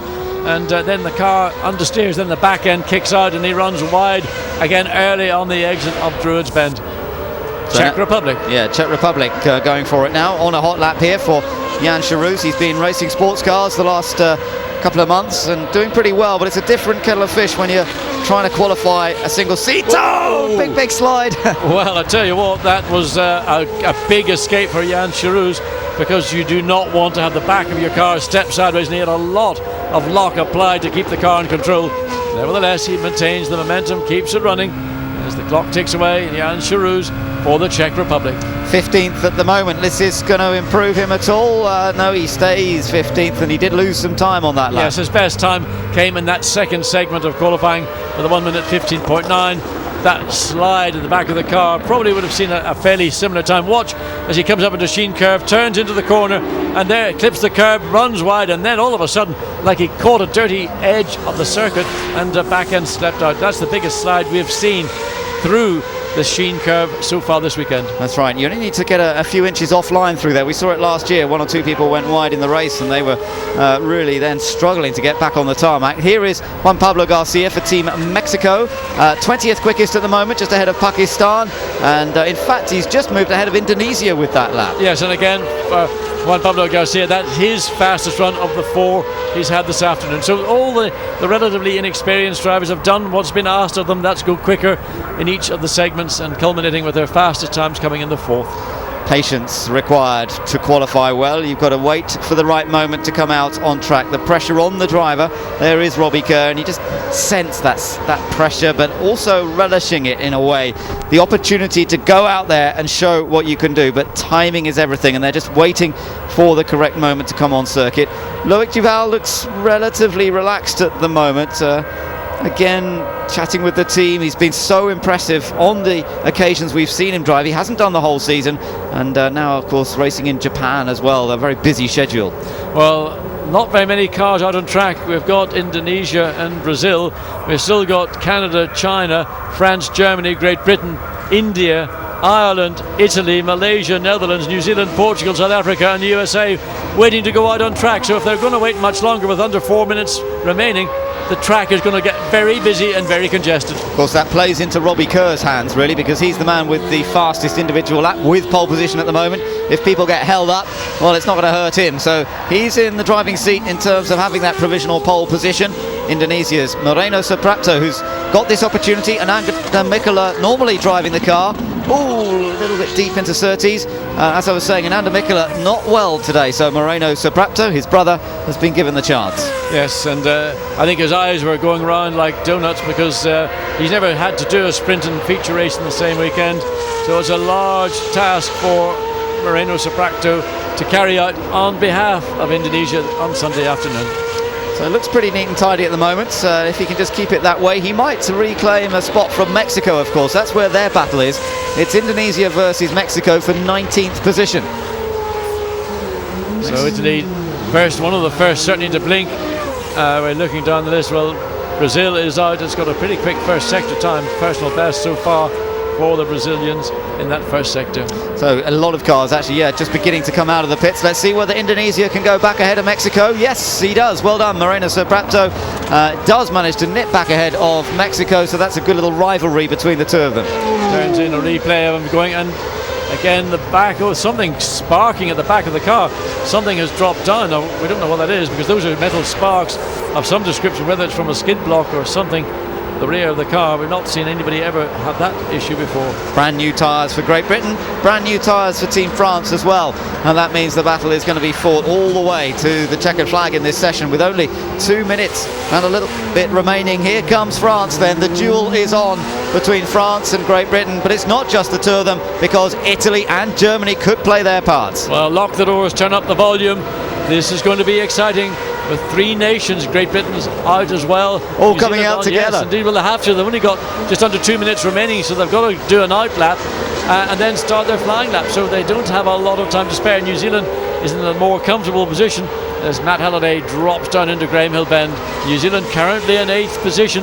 Best lap at 1 minute 15.1, but running wide in Graham Hill Bend will not improve that. And he's got to be careful because Netherlands behind them, very similar fastest lap time. So if Jeroen Bleekemolen really gets a good lap together here, New Zealand might not move up. They may actually go back down to 9th place. So Matt Halliday's got to keep the pressure on. He was pushing very hard, as you saw, out of Graham Hill Bend. Now watch him through the fast corners out the back. And he's going to catch up. I think that might be France or USA just ahead of him. So again, the problem of waiting until the last moment before you go out for your qualifying runs, is it going to affect Matt Halliday or is that other car? It was just about far enough ahead for it not to come into play. Into the left-hander, nice and smooth, runs out onto the curbing and then down towards clearways. His best lap at 1:15.1. He's failed to get into the 1 minute 14s so far today, which is a surprise for New Zealand. Race winners last time out with Johnny Reid in the feature race in China. Let's see where he goes then. 7th. He does gain a place. Oh, Robbie Kerr's off. Robbie Kerr's gone wide and somewhere. He's gone off a sheen curve. Now, was that on an out lap or was that on a flying lap? But Robbie Kerr, desperate to clean up the tyres. I think that was on his out lap. I think it was too. I don't think he was on his flying lap. He's desperate to clean up the tyres, as you say, and now go for it out of clearways. So pressure and suddenly stress. Netherlands has popped up to 6th, a 1:14.9 for Jeroen Bleekemolen. The Netherlands, a great lap there from Bleekemolen. Well, dust up at Paddock Hill Bend. Somebody has gone off. I think there's a massive amount of... Oh, it's not as a fireworks been...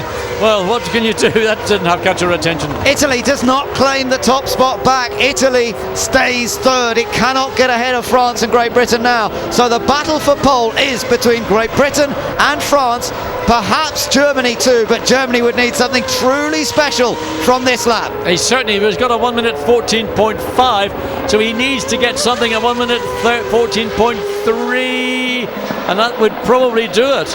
That's right, so Germany's still in with a shout. He also slides, but he keeps it together beautifully through the right-hander at Sheen, now through the left-hander at Sterling's, went off there earlier. He was up on the split. This is an opportunity for the A1GP winners of Season 2 to take pole position here at Brands Hatch. Nico Hülkenberg fast on the lap, but is it enough to claim the top spot? Across the line he goes. Germany takes pole position. 14.430, not the single fastest lap, but sufficient. And we wait for Robbie Kerr, who went off at Sheen Corner on his outlap. We saw him desperately. Here he comes across the start-finish line. Has it enough? Across the line. He's done it. He's done it. A 1:14.5, and Robbie Kerr claims pole position. My goodness, what a battle. He's done it by just over a tenth of a second, despite going off on his outlap. Robbie Kerr comes good. He takes pole at Brands. It's the first time the host nation has taken pole position, and it's Robbie Kerr that has done it for Great Britain here at Brands Hatch, one of his favourite circuits anywhere in the world. He's come good when the pressure was on there. He was the winner in Shanghai of the sprint race. That gave him extra confidence, and I think he used every ounce of that confidence here today. He did just enough, but what a lap that was by Germany on that final segment. Great Britain with the individual fastest lap. That was the off. Look how wide he went. He was way off, and he did very well to keep it off the barrier. That really could have ended in tears. He would have lost pole because he did briefly. Well, that's all I can say, Robbie Kerr. What you did in the warm-up lap, well, you get your legs smacked for that. But what you did for that final lap, you have earned your pole position. Congratulations, outstanding lap. A brilliant lap then from GBR's Robbie Kerr. They have got pole position. It's Germany second quickest, so it's going to be Great Britain up against the winners of A1GP in this second season. Germany are from the front row of the grid, and what an enticing battle that promises to be, because Hülkenberg loves this Brands Hatch circuit. He's never raced here before. Robbie Kerr knows it well, and it's going to be Hülkenberg who starts alongside him. What great stuff from France as well, and they'll be disappointed. Loic Duval, who was on the top spot after the first two segments of qualifying, has to settle for third in the end. Italy settles for fourth place, and then India as well, up there matching the best that they've achieved so far. That was last time out in Shanghai, and India will therefore start from fifth position. Well, real drama right to the checkered flag there. Nico Hülkenberg just trying to stop his car from running into another.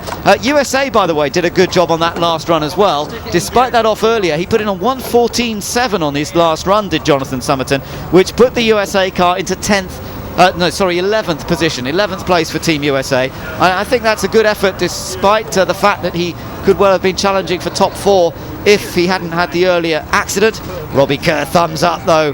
What a special moment again for him after he enjoyed the victory and the pole position in Shanghai, and now he wants to repeat that. Not only a victory perhaps in the sprint race, maybe he can actually do the double here at Brands and win the sprint and feature races, and perhaps even do something about taking second place from New Zealand, because New Zealand have qualified in 9th place on the grid. That really is one of the shocks of this qualifying session. Team New Zealand battling to hold to second place in the points. They will start in 9th. They're out of the points in the sprint race potentially, and if they then have a problem and don't get points in the feature race, and Great Britain goes on to win the two races, second place would certainly belong to Team GBR. So there's a lot to look at.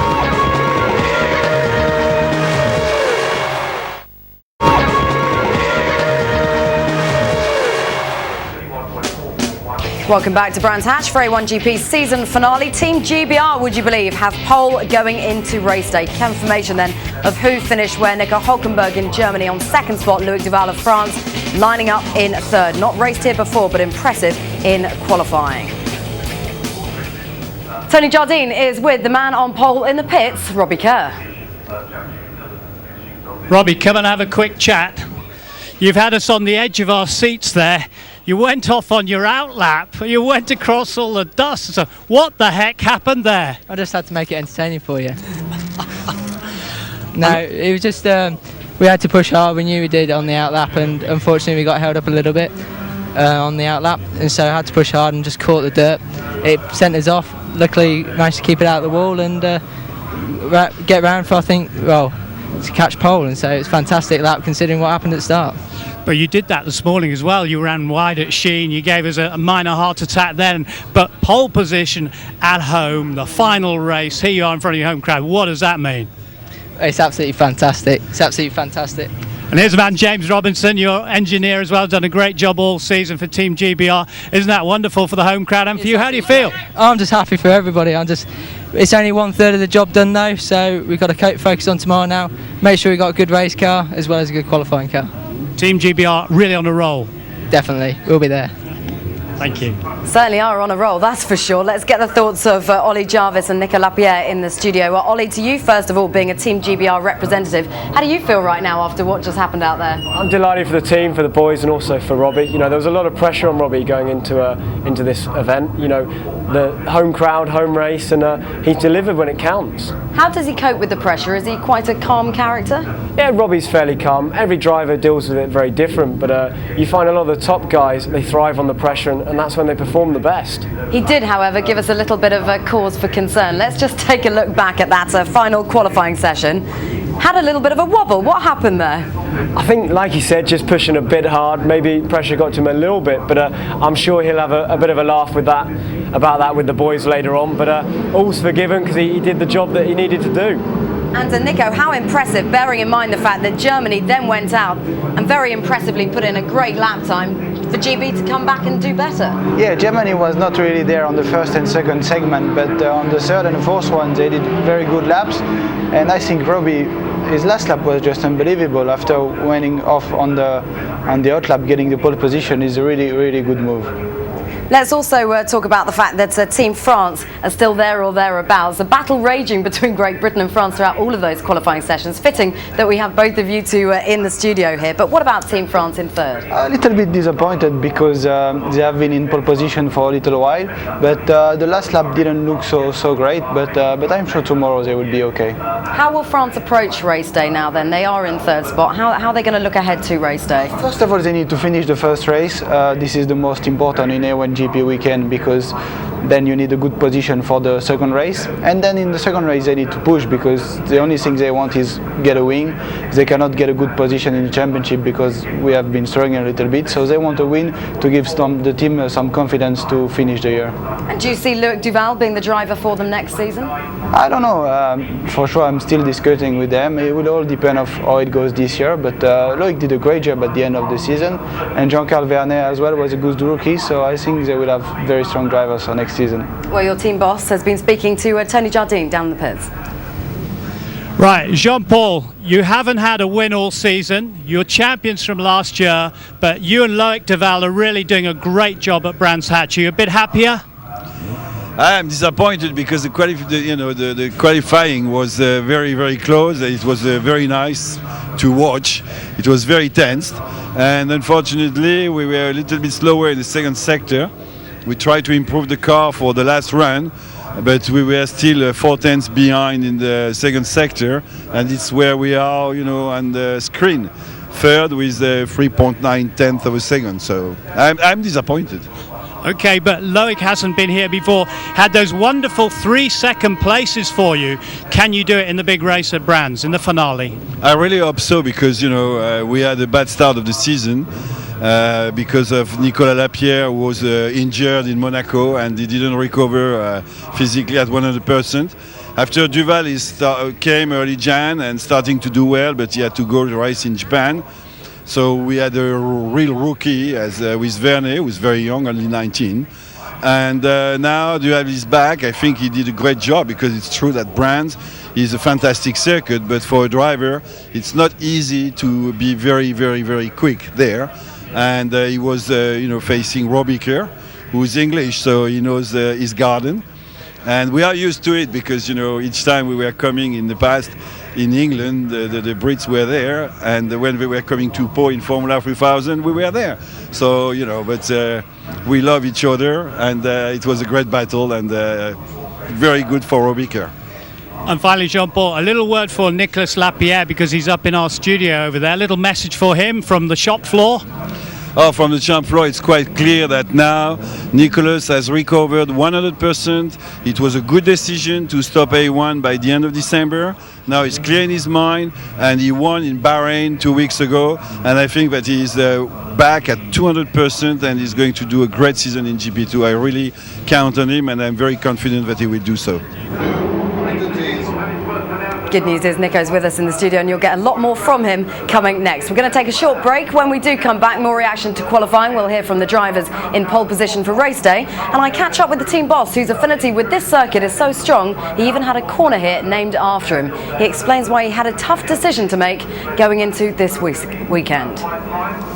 He has a very good record at Brands Hatch, and as such has had misfortune, not really the problem of a team, but through sort of circumstances outside of his control, and we thought he deserved this chance.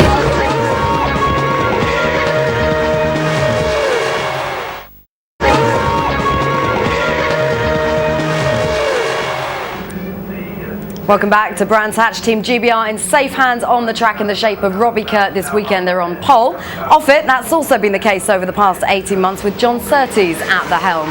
Ahead of their home meeting, I caught up with the team boss at his own residence, a stone's throw from the circuit he knows so well. John, thank you so much for inviting us to your beautiful home in the country. Brands Hatch beckons this weekend. How confident are you of a Team GBR win on home soil? Well, it's been rather a nice lead up to the event with our victory with Oliver Jarvis in Mexico, and then Robbie Kerr came along and did the sprint race in China. So we're on the pace, and the important thing is that, you know, when you get momentum, it's not only good, you know, for the driver, but it's also good for the whole team. So I'm keeping my fingers crossed that we can in fact break the rule of A1 and actually win our home race, because of course no one's done that yet. Robbie gets the drive this weekend. How tough a decision was it for you to make between Robbie and Oliver, because both have performed so well this season? It wasn't easy. Oliver had done a superb race in Mexico, but we have to also look at what happened last year. You know, there was Robbie just taking the lead. All the enormous crowd which was there did such a sort of tremendous cheer. It was a real, you know, national support. And then, of course, this terrible sigh went through the whole crowd as he ground to a halt. Robbie is our regular driver. He's a senior driver. He has a very good record at Brands Hatch, and as such has had misfortune, not really the problem of a team, but through sort of circumstances outside of his control, and we thought he deserved this chance. Surtees' pedigree in motorsport is illustrious, and not many people have old Formula One cars in their garage. One of these cars is of particular interest to A1 fans. Of course, one of my ex-drivers as one of the competitors against us, Alan Jones, who went on to be world champion after he drove for us in 1976. But Alan drove this car actually at Brands Hatch, and went out on the first occasion and had a very close race with, of course, James Hunt. James Hunt went on to be world champion, and he just pipped Alan. So Alan may remember that, and may remember some of the controversy which went with it. But it's lovely, isn't it, when you can all come together and remember those times within the A1 sort of circuit, as it were? Well, it's a continual evolution where you come along, and obviously one of the things is that A1 is very involved in bringing in younger drivers, and if they can benefit from the experience of people like Alan and myself, etc., I think it is an extension of our lives in a way, and it's also obviously giving them a helping hand.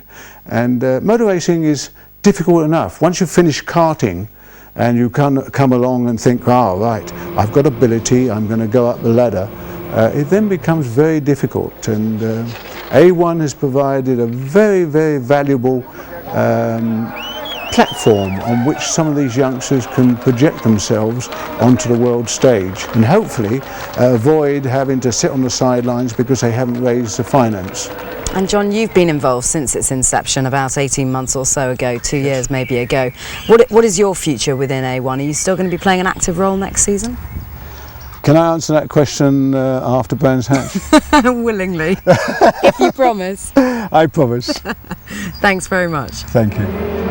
Beautiful home, wasn't it? John Surtees never won here at Brands Hatch. Maybe, just maybe, his protege and team GBR might. Let's get the thoughts of Ollie Jarvis and Nico Lapierre. Ollie, what would it mean to John Surtees to have some sort of involvement in a win here? Well, John's put so much effort in throughout the year, or 2 years I should say, and you know, with Robbie, he's worked with Robbie a long time now, and I think it would mean a lot to John, you know, to see the team win, but especially here at Brands in front of a home crowd. How successful a dynamic and a setup is Team GBR right now, do you think? Right now we're on form, you know, we're on the back of great success, we've got some fantastic owners, and also, you know, we've got John there to make sure everything runs smoothly, and you know, we've got a great bunch of guys, sort of the workforce, the mechanics, but also the engineers. They're doing a superb job, and the car they put out every time is, you know, it's a race-winning car. As a driver though, how big a boost is it to glean information and advice from someone like John who has so much experience? John can offer advice that, you know, other people just wouldn't even think to give you. He's been through so much, and he's an asset to the team at present. And where Robbie Kerr's concerned, in front of the home fans, so much pressure on his shoulders tomorrow, can he do it? There's a lot of pressure, but I think he'll thrive on the atmosphere. I think, you know, it's going to give him that extra push to produce a win. Okay, well that is Robbie Kerr done and dusted. What about P2 and P3? John Watson's been catching up with those drivers. And off on the second segment of qualifying, you just drove back into the pits. You almost got that pole position. You're on the front row of the grid. You love this place. You've had a smile on your face all weekend. How was your day? Yeah, it was quite good. I mean, we tried something in free practice and put it together for qualifying. I'm quite satisfied with P2. Robbie has a lot of circuit knowledge, which is quite important here because you have a lot of very quick blind corners where you need to have faith in the car and you need to have your turning in point. So turn P2 is okay. It's your first time here in the Grand Prix circuit. Brief impressions? My impressions? Do you love it? Yeah, I love it. It's great, especially Paddock Hill, or what is it? Paddock Hill Bend, yes. Yeah, Paddock Hill Bend, it's awesome. And then turn 5, the quick one with more than 200 is great as well. It's really a nice natured circuit and one of my favorites now. Well done. Loic, again, you were one of 3 cars that were always battling for front row and pole position. In fact, at the end of the first segment, you had that fastest lap, but there didn't seem to be any more in the tank. Yeah, I made some. I mean, the car was not perfect at the end. The car was a bit oversteering, so I think I did my best with the car. We have to improve a bit, but anyway, I came back from the last race here, and I'm in qualifying third. So at the end, it's not too bad. Have you ever competed in a race on this Brands Hatch Grand Prix circuit? Oh, it's my first time. We will see, but I think we will be competitive for sure tomorrow for the race. And you're going to start behind Robbie. Is that any advantage to you or not? I don't know. Maybe I can keep the line with him. Can you keep the German out? We'll see. We'll see tomorrow. You know, the start will be for sure really important, and then if I can be behind Robbie, it will be perfect for us. If I cannot, I will stay third. Anyway, we will see. Everyone looking to keep the German out. Nico Hülkenberg on this race day. Team France in third though. How impressed have you been by Loic Duval, Nico? He's doing a good job. He had the podium in his first A1 race, and then he was doing a good job. I think what he needs now is a win, because he hasn't won yet. So I think a win will give him a lot of confidence and will help him to go forward. Qualifying pretty dramatic, Ollie. How competitive a race day can we expect, bearing in mind what we've seen this afternoon out there? I think it's going to be very close. I think GBR have got very good race pace from what I saw in testing. Also, Loic's looking very strong, and obviously Germany has sort of jumped up there from the test session. So I think the sprint race, probably a few guys will settle for their positions, but certainly the feature race is going to be very interesting. And presumably no night clubbing for any of the drivers this evening. Back to the hotel and an early night, is that right? Well, you'd like to think so. We shall see. My thanks very much to you two in the studio, to Nico and to Ollie. A fantastic day of qualifying action from Brands Hatch, and what it does do is set things up nicely for race day. We're live from Brands tomorrow for live and uninterrupted coverage of race day A1GP GB. Get us underway at 1:30 on Sky Sports 3.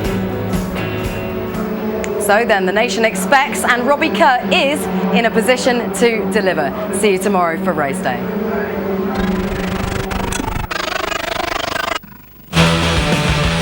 I'm not a man, I'm a machine.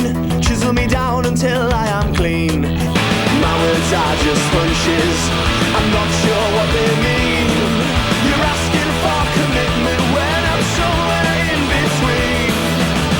Never try to gauge temperature when you tend to travel at such speed. Our velocity is it cold where you are this time of the year? You didn't leave a scar. Never try to gauge temperature when you tend to travel at such speed. It's our velocity. More sport, news and views at skysports.com.